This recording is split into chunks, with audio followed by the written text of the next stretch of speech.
Mail টেনে চাদর চুরি করতে যাওয়ার ঘটনায় রীতিমতো ভাইরাল বিজেপি নেতা। হুগলি জেলা বিজেপির লিগ্যাল সেলের কনভেনার চুচুড়া কোর্টের আইনজীবী মৃন্ময় মজুমদার টেনে চুরি করতে গিয়ে ধরা পড়লেন পাবলিকদের হাতে। তিনি ফোনের মারফত জানান তিনি করেননি, পাশের সিটের একজন করছিল, তাকে বাঁচাতে গিয়েছিলেন তিনি।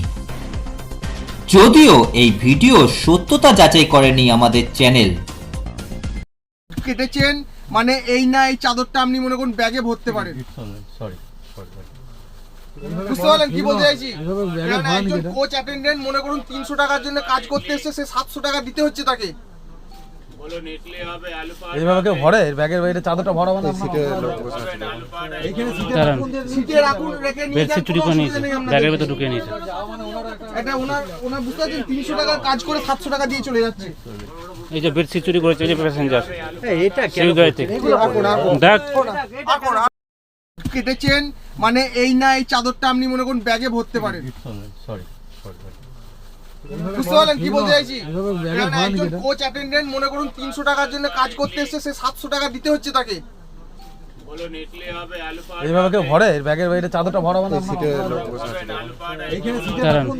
রাখুন, রেখে নিয়ে যান, বেডশিট চুরি করে নিয়েছে, ব্যাগের ভিতর ঢুকিয়ে নিয়েছে। এটা ওনার বুঝতে পারছেন, 300 টাকার কাজ করে 700 টাকা দিয়ে চলে যাচ্ছে। এই যে বেডশিট চুরি করেছে, এই যে প্যাসেঞ্জার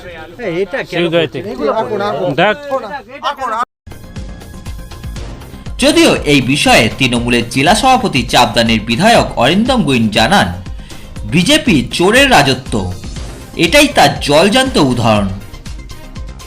পেলাম যে বিজেপি লিগ্যাল সেলের কনভেনার মৃন্ময় মজুমদার, যিনি আজকে কোনো এক ট্রেনে সেখানে চাদর চুরি করতে গিয়ে ধরা পড়েছে। তাহলে চিন্তা করুন, তিনি একজন পেশায় আইনজীবী, তিনি ন্যায় দেন, তিনি বিচার করেন, মানুষকে ভালো রাখার চেষ্টা করেন, আর সেখানে চুরি করছে। এটা বিজেপির এটা ধর্ম, বিজেপির এটা কর্ম। বিজেপির নেতারা এখনও তারা ক্ষমতায় আসেনি, এখনই তারা শুরু করে দিয়েছে এই চুরি।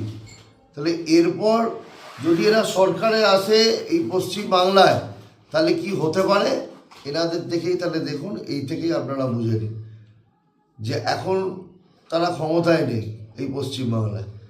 এখনই তারা চুরি করছে। কোথায় কি সম্পত্তি চুরি করছে? সরকারি সম্পত্তি। কার? কেন্দ্রীয় সরকারের। কোথাকার? ট্রেনের। কাজে এ থেকেই বোঝা যায় যে